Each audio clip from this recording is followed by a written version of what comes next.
આજના દિવસની અમારી એક્સક્લુઝિવ સ્ટોરી તરફ તમને લઈ જઈશું.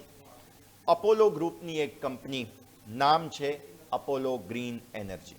આ કંપનીએ બેઝિકલી ડિવિડન્ડ માટે થઈને અહીંયા એક બહુ મોટી ચેલેન્જ બેઝિકલી કંપની પાસે છે. અપોલો ગ્રુપની કંપની છે. તમામ ડિટેલ્સ હવે જાણીશું. મૌલિક સર આપણી સાથે જોડાયેલા છે. જી મૌલિક સર, પહેલાં તો સમજાવો આ બેઝિકલી કેસ શું છે, ડિબેન્ચરને લઈને પેમેન્ટ્સમાં શું પ્રોબ્લેમ આવેલા છે?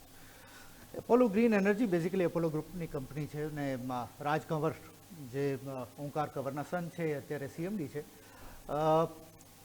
થોડા અરસા પહેલાં આપણે જાણતા હોઈએ છીએ કે ડિબેન્ચર્સ થ્રુ કંપની પોતાનું ફંડ રેઝ કરતી હોય છે રિટેલ ઇન્વેસ્ટર્સ માટે. અને સામાન્ય જનતાને કહીએ તો બે રીતના તમે આમ રૂપિયા ઊભા કરી શકો બજારમાંથી. એક હોય ઇક્વિટી કે જેમાં હું ભાગીદાર બનું છું, અને એક હોય ડિબેન્ચર કે જેમાં હું એકચ્યુઅલી તમને પૈસા આપું છું, એના એવજમાં તમે મને ડિબેન્ચર આપ્યા જે હું ગમે ત્યારે તમારી પાસે એક તારીખ હોય ત્યારે હું તમારી પાસે એ પાછા આપું અને તમે મને એના ઇન્ટરેસ્ટ સાથેના પ્રિન્સિપલ પેમેન્ટ પાછું આપો.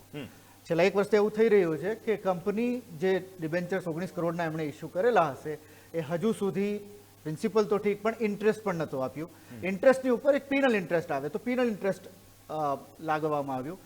એવું ફેબ્રુઆરી 3 ફેબ્રુઆરીના એમણે એ પણ આપવાનું હતું. એના પછી જે ડિબેન્ચર હોલ્ડર્સ હતા એમની કમિટીની મિટિંગ થઈ. કંપનીએ એમને ફરીથી એક ઓફિશિયલ ઈમેલ કર્યો કે ભાઈ હજુ એક વર્ષનો સમય આપો. તો ક્યાંક ને ક્યાંક કંપનીની સ્ટેબિલિટી, કંપનીના ફાઇનાન્શિયલ હેલ્થને લઈ અને સવાલ જરૂર આમાં ઊભા થાય છે. અને મારું એવું માનવું છે કે અમે મેનેજમેન્ટ સાથે સંપર્ક કરવાનો પ્રયત્ન કર્યો છે અને આજના દિવસમાં જો સમય મળશે અને એમની અનુકૂળતા હશે, એ એગ્રી થશે તો આપણા દર્શકો માટે એ મેનેજમેન્ટનો પરિચય પણ કરાવીશું અને એમની પાસેથી પણ જાણીશું. હોઈ શકે છે એમના કોઈ વેલિડ કારણ હોય કે જેના હિસાબે આ એક્સટેન્શન માંગી રહ્યા છે. પણ અત્યારે ઇન્વેસ્ટર્સનું કોન્ફિડન્સ, આમે તે બજાર અત્યારે નેગેટિવ થઈ રહી છે, તો ઇન્વેસ્ટર્સનો કોન્ફિડન્સ જ્યારે 2 વખત એક્સટેન્શન આપી દીધું હોય અને ફરીથી કોઈ આવીને તમારી પાસે એક્સટેન્શન માંગતો હોય કે ભાઈ વ્યાજ તો ઠીક, એની ઉપરનું વ્યાજ જે છે હું કંઈ તમને અત્યારે આપી નહીં શકું, હજુ તમે મને 1 વર્ષનો સમય આપો, તો એ થોડુંક ચિંતામય થાય. એટલે આજના દિવસમાં આપણે કંપનીનો જે પોઈન્ટ ઓફ વ્યૂ છે એ પણ લાવવાનો પ્રયત્ન કરીશું. પણ as of now there is a question mark on Apollo green energy. આ મુદ્દે વધુ વાતચીત કરીએ. અસીમ મહેતા એન્ડ એસોસિએટ્સના અસીમ મહેતા પણ આપણી સાથે જોડાઈ રહ્યા છે. અસીમ સર, સ્વાગત. સૌથી પહેલાં ગુડ મોર્નિંગ. આજના દિવસના સૌથી મોટા સમાચાર અપોલો ગ્રુપની આ કંપનીને લઈને સામે આવી રહ્યા છે. બેઝિકલી 30 નવેમ્બર અને 12 મે આ 2 તારીખની વચ્ચે જે પેમેન્ટ્સ વગેરે જે કરવાના હોય તેને લઈને ઇન્ટરેસ્ટ હોય, જેમ મૌલિક સરે હમણાં વાત કરી, તે ડિફોલ્ટ બેઝિકલી થયું છે. રકમ છે 19.23 કરોડ રૂપિયાની. પ્રાઇમા ફેસી જે અપફ્રન્ટ તમે જે કંઈ પણ સ્ટડી કરો છો તો શું ડિટેલ્સ અસીમ સર સામે આવે છે? અને આ પ્રકારના કોર્પોરેટ સ્ટ્રક્ચર જ્યારે હોય કે પછી આવા પ્રકારનું કોઈ પણ ડિસિઝન આવતું હોય મેનેજમેન્ટ તરફથી, ત્યારે શું તેની પાછોતરી અસર રહેતી હોય છે, એ પણ થોડું અસીમ સર સમજાવો. ગુડ મોર્નિંગ યશ. હમણાં જે મૌલિક સરે થોડું પ્રિએમ્બલમાં આપણને સમજાવ્યું કે વોટ ઇઝ ધી ડિબેન્ચર. હવે એક થોડુંક પાસ્ટમાં જઈશ કે જ્યારે 90sમાં આપને ખ્યાલ હશે કે અનસિક્યોર્ડ રિન્યુએબલ જે નોન કન્વર્ટેબલ ડિબેન્ચરનું એક બહુ મોટું ચલણ હતું. અને એકચ્યુઅલી એ વખતે પણ આ એક બહુ જ ફાઇનાન્શિયલ ઇન્સ્ટ્રુમેન્ટ સારું ગણાતું હતું. પણ જેમ એક પાસ્ટની હિસ્ટ્રી પ્રમાણે ઘણી બધી કંપનીઓ સિક્યોર્ડ ડિબેન્ચર કહેવા છતાં પણ પેમેન્ટમાં એટલે મૂડીમાં પણ ડિફોલ્ટ થયું હતું. અને આ એક હિસ્ટ્રી છે. એ પછી એટલું બધું ચલણ એમાં ઓછું થયું હતું. પણ પ્રાઇવેટ પ્લેસમેન્ટ બેઝ ઉપર ડિબેન્ચરો ઇસ્યુ કરવામાં આવી રહ્યા હતા અને એ એક ક્લોઝલી જેને કહી શકાય કે કંપનીઓમાં એ ઇન્વેસ્ટમેન્ટ કરતા હતા. હવે ત્યારે પર્ટિક્યુલરલી આપણે અત્યારે આની વાત કરીએ કે જ્યારે સિક્યોર્ડ શબ્દ વાપરીએ છીએ, secured non convertible redeemable debenture. તો એમાં એક જે ડિબેન્ચર ટ્રસ્ટ બનાવવામાં આવતું હોય છે અને એના ટ્રસ્ટી પણ અલગ હોય છે. એનું રજિસ્ટર્ડ કંપનીમાં ચાર્જ પણ રજિસ્ટર્ડ થતો હોય છે. પણ બેઝિક જે પ્રોબ્લેમ થતો હોય છે કે જ્યારે એસેટ્સ જ એની વેલ્યુ ના થતી હોય, ઇરિસ્પેક્ટિવ આપણે એમ કહીએ કે ઇટ ઇઝ સિક્યોર્ડ, પણ સિક્યુરિટી જો એની ફૂલફિલ ના થતી હોય તો એ જે ઇન્વેસ્ટર છે એને રીપેમેન્ટ કરવામાં ડિફોલ્ટ થતું હોય છે. નવ પર્ટિક્યુલરલી આપણે આ ગ્રુપની વાત કરીએ તો કંપની પાસે લગભગ 3500 કરોડના ઓર્ડર તો અત્યારે પણ છે, પણ માર્જિન્સ આર અંડર પ્રેશર.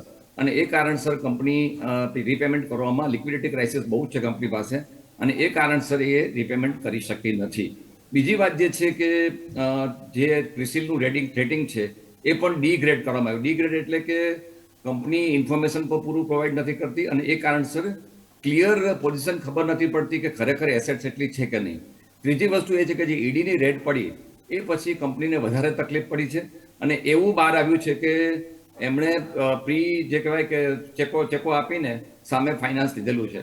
આ બધા કારણોસર કંપની ડિફોલ્ટ થવાની શક્યતા થઈ ગઈ છે. અત્યારે જે પ્રમાણે આપણી પાસે સમાચાર છે એ પ્રમાણે કંપની રીપેમેન્ટ કરવાનો પ્રયત્ન કરી રહી છે, એક્સટેન્શન માગી રહી છે, પણ જ્યાં સુધી પૂરી ક્લેરિટી ના આવી હશે ત્યાં સુધી કહેવું મુશ્કેલ છે કે ઇન્વેસ્ટરને પૂરા પૈસા મળશે કે નહીં. હવે આપને ખ્યાલ હશે કે રિઝર્વ બેંકની હમણાં જે પોલિસી આવી એમાં બહુ આ વસ્તુને એટલે જેને કહેવાય કે ડિબેન્ચરને એન્કરેજ કરવા માટેનો પ્રયત્ન કરવામાં આવ્યો છે, પણ આ ટાઈપના ન્યૂઝ ઇન્વેસ્ટરના કોન્ફિડન્સને ડેન્ટ કરી શકે છે. તો આ બાબતમાં હજી પણ થોડું વધારે કામ કરવાની જરૂર છે, જેથી કરીને રિટેલ ઇન્વેસ્ટર પણ ડિબેન્ચરમાં પાર્ટિસિપેટ કરી શકે. અસીમ સર, હું આમાં થોડોક ડેવિલ્સ એડવોકેટ આ બાજુ આવું થોડા અને કંપનીના કારણો જાણવાનો પ્રયત્ન કરું. શું વર્કિંગ કેપિટલ સાયકલ મિસમેનેજમેન્ટ થઈ હોય એટલા માટે ફંડ કદાચ શોર્ટેજ થતું હશે કંપનીને? ના, એટલે એ વસ્તુ ચોક્કસ છે. વર્કિંગ કેપિટલ એક પાર્ટ છે, કારણ કે જ્યારે 3500 કરોડના ઓર્ડર કંપની પાસે હોય અને તેમ છતાં પણ જો એ પોતાનું વ્યાજ ચૂકવવામાં પણ જો ડિફોલ્ટ કરતી હોય તો ક્યાંક ને ક્યાંક કેલ્ક્યુલેશન બહુ જ મોટા ગલત કહી શકાય એવા છે. બીજી બાજુ જે આપણે વાત કરી કે ઈડીની રેડ પડી એ પછી પ્રોબ્લેમ વધારે એનો એક્ઝાગરેટ થઈ ગયો છે.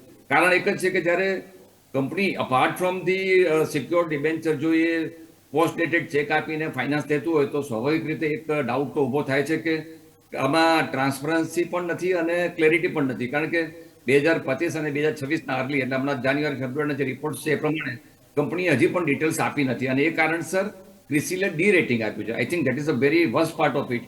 એટલે અગેન અત્યારે તો જે આપણી પાસે ઇન્ફોર્મેશન અવેલેબલ છે એ પ્રમાણે repayment will be definitely at the stack.